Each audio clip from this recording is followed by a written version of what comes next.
We have been here for about 55 years as a Catholic Church, and this community is one of the most marginalized in the country from the time of the colonial period and even after independence.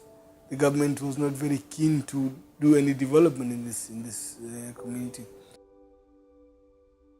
Trocaire has always been supporting vulnerable communities through Caritas Lodwar and other agencies to ensure that the narrative of marginalization, the narrative of poverty and hopelessness is sort of alleviated.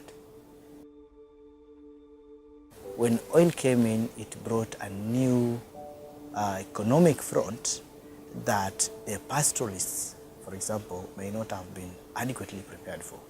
And so there is need to engage them and to tell them, look, this new thing in the room, this is how it works. It's not the traditional economy, but again, there is a way in which they have to adopt and sink into the new economic life.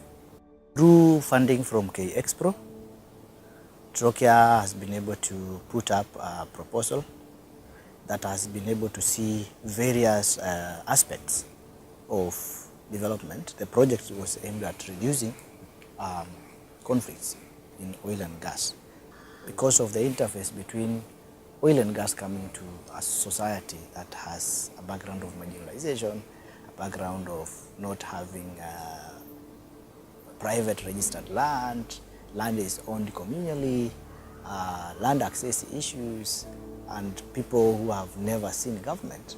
So the design of the project was that these people, the poor, the marginalized, the women, the youth, and those that would otherwise not get their voices on the table are included.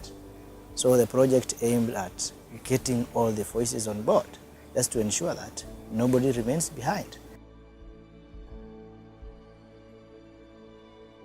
Friends of Lake Turkana works on a public participation component that ensures that the voices of the most vulnerable children, women, and youth at large are heard, not just at the lower level, but at a county level. It was essential for the project also to have a conflict mitigation component, and this is done by Life and Peace Institute.